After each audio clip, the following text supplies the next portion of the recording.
He had been living with us for a week before I found out he was a lifter. Even the discovery was an accident. I had started for the store, but then remembered a chore I wanted him to do. I heard the sounds of wood chopping coming from the shed, so I went behind the house to the small wooden structure. I must have gasped or something, because he turned around to look at me, dropping the axe he had poised over a block of wood as he turned. Only he hadn't been holding the axe, it had been hanging in mid-air without support. The first time I saw him was when he knocked on my door. I don't think I'll ever forget how he looked, tall and thin, old clothes and older shoes, an unruly mop of blonde hair. It was only when I looked at his face that I realized that he was more than a mere boy of 18 or 19. The tired lines around his mouth, the sad, mature look in his eyes, the stoop already evident in his young shoulders, he had been forced to mature too quickly and seemed to have knowledge a boy his age had no right to be burdened with. I was wondering if I might get a bite to eat, sir, he said. I grinned. No matter how he looked, he was no different from anyone else his age where food was concerned. Sure, come on in and rest a spell, I told him. Marty, can you fix a plate of something? We've got a guest. Marty, my wife, glanced through the kitchen doorway. After a cursory look at the boy, she smiled at him and went back to work. Sit down, son, you look pretty done in. Come far today? He nodded. Guess it shows, huh? He said, brushing the road dust from his trousers. Aha. Where you from? Not around here, I know. Far back as I can remember, Oregon has been home. It wasn't hard to guess why he was almost 1,000 miles from home. During the war, over 10 million American families had been separated, their way of life destroyed by the hell of atomic bombings. Ever since its end, people had been seeking their loved ones, many, only to find them dead or dying. Sometimes the searches stretched across continents or oceans. In that respect, the boy sitting opposite me was no different from hundreds of others I've seen in the past 10 years. The only difference was in his face. Looking for your family, I said, making it a statement. Yes, sir. He smiled, as though the sentence had double meaning. After he had eaten, he went down to the town store to look through its records. They all do. They turned the pages of the big stopover book, hoping a relative or friend had passed through the same town. Then they signed the book, put down the date and where they're headed, and set out once more. Almost all towns have stopover books nowadays, and a good thing, too. They helped me find Marty back in '63, when the truce was finally signed. In fact, I found her right here in this town. We got married, settled down, and haven't been more than 100 miles away since then. Martha called me into the kitchen almost as soon as he was gone. He's a nice boy. That he is, I agreed. You know, I've been thinking, we could use a young fella around here to help with the work. If he'll stay. There was something in his eyes, a sort of longing for someone very close to him. That kind usually takes off after a night's rest. I know. Guess I'll drop by the store, see if I can talk him into staying. By the time I reached the store, school was out, and a group of kids were gathered around him, listening to his description of the Rocky Mountains, which he had crossed during the summer. The kids weren't the only ones listening. Even the adults were standing around in the store, remembering the places they had once seen themselves, and getting such bits of news as he dropped about the other towns he had passed through. The searchers are, next to the town radio stations, the only source of information we have now, so it's no wonder they're so warmly greeted wherever they stop. Soon as he'd finished telling about the Rockies, I said we'd appreciate it if he would stay for supper. He said he would, and later, while he and Tommy, my 8-year-old son, and I were walking home, I asked him if he'd stay with us for a while. For a moment he looked wistful, as if wishing he could stay here and forget whoever he was trying to find. Then he smiled and said, thanks, he would stay for a week or so. He was real helpful, too, cutting stove and fireplace wood for the coming winter, running errands, hunting for game animals, and teaching at the school. Almost all searchers teach when they can be persuaded to stay in town for a spell.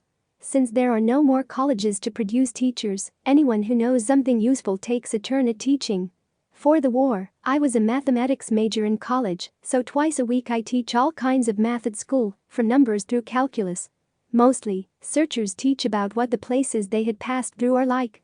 Then, when I opened the door to the shed that day and saw the axe suspended in mid-air, I suddenly realized why he had that sad, tired look about him all the time.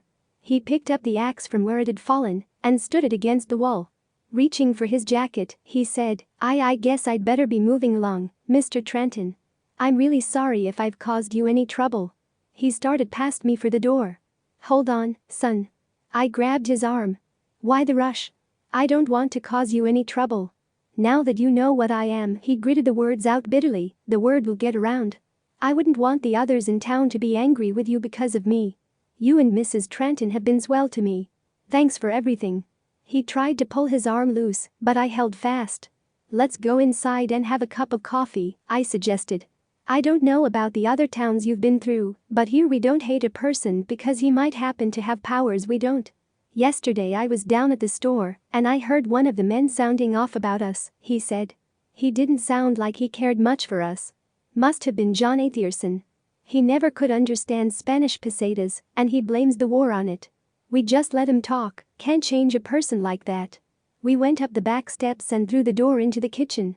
Go on, show Marty, I said, taking off my jacket. He looked at me to make sure I meant it. Then he raised the coffee pot from the stove and watched it move across the room under its own power to the table where I was sitting. Leaving the pot in mid-air, he made a cupboard open and still standing in the middle of the room, floated 3 cups and saucers to the table. Then he got the cream, sugar and 3 spoons, put them on the table, and poured the coffee. Marty watched the coffee pot move back to the stove, her mouth open in amazement. I heard of it, but I don't think I'd have believed it if I hadn't seen it. I nodded, and she smiled at him. Now that I know, she said, I'm even gladder you chose to stay here for a while. He grinned. Thanks. He sat down with us at the table and stirred some sugar into his coffee. It must be hard on you, Marty said quietly, in a knowing way. Are you really looking for your family or for others with Spanish pesetas? My father was killed during the bombings. After that, Mom and I were alone. She only had a little talent, Dad and I were the ones who were really adept. Anyway, we stayed on the small farm we owned until last spring. Then Mom married again, and I was free to leave. I think her new husband was sorry to see me go because it meant a lot of manual work for him that I had been doing an easier way. I decided to see if I couldn't find any others like myself, so I left and started across the country. Do you have any other powers, or can you just control things? Marty asked. He grinned. If you mean, am I an all-around Superman? No. Dad wasn't either. I do have a scattering of other side talents, though, but nothing as well developed as my telekinesis. I'm still working on them. Tommy came in from school just then. Could you teach him how to use his mind that way, or do you have to be born with it? I said. He smiled again. No, you don't have to be born with it. Everyone could do it if they started training themselves young enough to use their minds to the fullest extent. All through history certain people have had strange powers. The trouble was, they were thought to be freaks instead of the better developed humans they actually were. Even now, we're only on the threshold of learning the full power of the mind. He turned to Tommy. Would you like to learn how to do things, Tommy? Sure. Like what? He glanced at Marty and me. Like making the world a better place to live. 2 weeks later, at a meeting of the town council, I wasn't too worried about getting the proposal accepted. We might have some trouble with Athierson, but I figured between the two of us we could handle him. When the new business came up, I stood up and led Tommy to the front of the hall. There were a few whispers as we went, as children under 15 aren't allowed in the hall during a council meeting. Tommy has something to say to you which, I think, will interest everyone here. Go on, son. Seconds afterwards, we all heard a clear hello, but not with our ears. The word came from inside our heads. Someone said, "The kid's a telepath," and the silence was broken. Everybody was talking at the same time. I suppose you think it's an honor to have one of them damn things for your son, Athierson yelled. I'm glad you're the one who got stuck, and not me. Tommy was not born a telepath, John, I told him. He has been deliberately trained to make use of the latent power in his brain. And I don't think I'm stuck either. We all know we've been slowly slipping into retrogression ever since '63. None of us like it, but there isn't anything we can do to halt it yet. We don't want our children, or their children, to keep slipping backwards. If we don't stop it in our lifetime, we may not be able to stop it at all. As I see it, the best chance we have to at least achieve a status quo is to accept the aid those among us with side talents are willing to give. After all, it's their world, too. With their help, we may be able to build a better civilization, one without the socio-political diseases that led to the war. The young man who has been staying at my house for the past 3 weeks taught Tommy to do what he just did. He says he thinks he can do it with any child under 10 years old and is even willing to try it with some teenagers.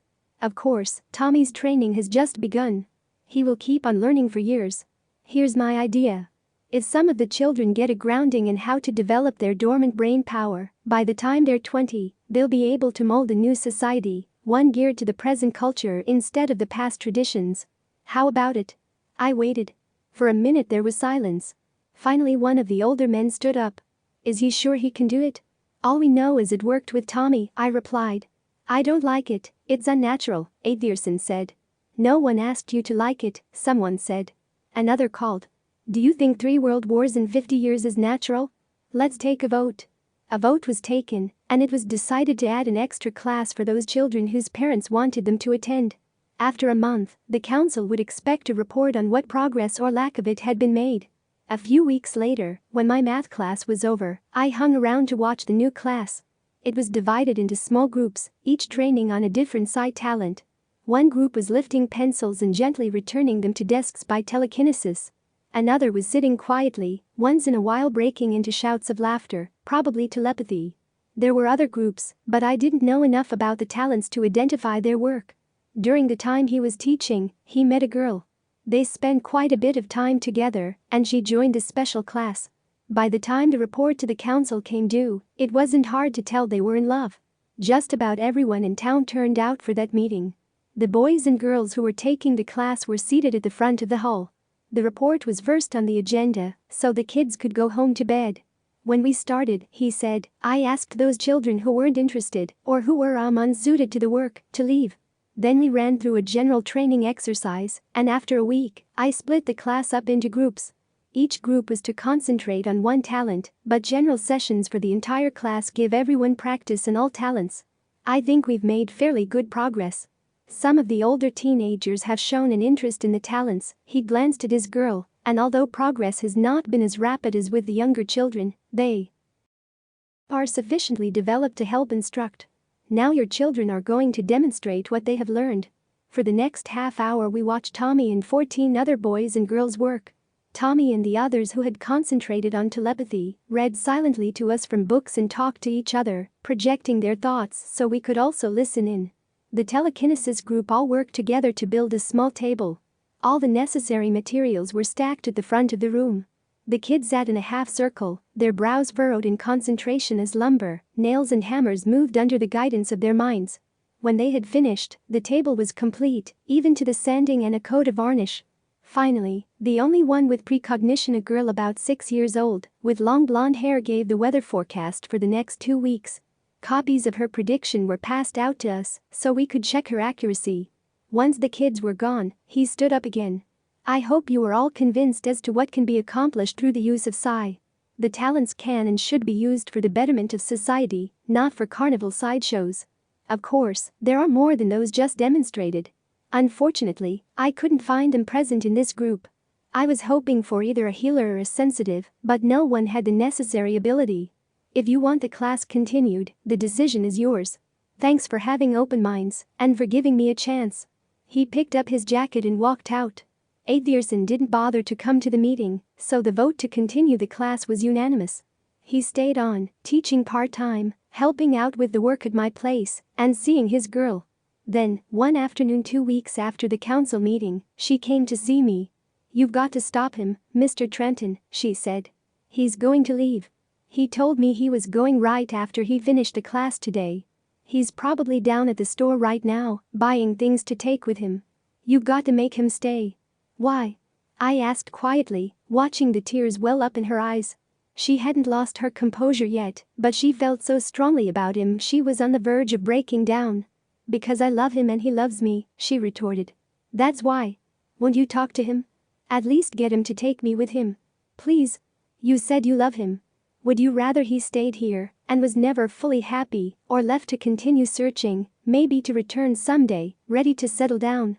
If you really love him, there's no question. Couldn't he take me with him? I shook my head. I don't think you should even ask him to take you.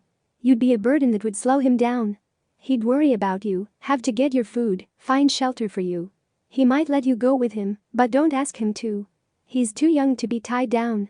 Now go on and wish him good luck and kiss him goodbye. He's coming up the road now. She glanced out the open window, jumped up, and ran out into the sunlight to wait at the side of the road. I picked up the book I had been reading, but the window was too close to the road for me to concentrate on the pages. She didn't say anything until he was standing before her. "I'll be waiting," she said. "Take care of yourself." He nodded. "I have to go," he told her. Partly because it was Dad's last wish, partly because I need others of my own kind. Alone, we can't help the world much; together, there's a good chance for results. I left a letter for the council saying you were going to take over the class because you have the ability to carry on. Watch Kathy and help her all you can. She's got it, her weather forecast proved that much. You've got to drum that into her, never let her forget it. Maybe I'll be back, I hope so. But first, I have to find others. I need them, and they might need me. We're still not completely self-sufficient. Give the kids my love and keep them at it. Just don't forget they are kids. Give them a chance to grow up as normally as possible. That's a chance I didn't have." He kissed her tenderly, then started off down the road. When he reached the crest of the hill, he turned and waved. Marty joined me at the doorway, and we waved too. Outlined against the bright blue afternoon sky, he stood immobile for a moment. To many, he would have been just a young man with a tired-out face, but to me, the symbol of a better life for Tommy and his children, a life unmarred by the threat of instant death as punishment for something he had little control over. He's gone now, but the work will go on, and the Athersons of the world will come to realize he is giving us another chance, a chance we don't really deserve. Somehow he reminds me of another man. A man who said, "Suffer the little children to come unto me, and forbid them not, for of such is the kingdom of God."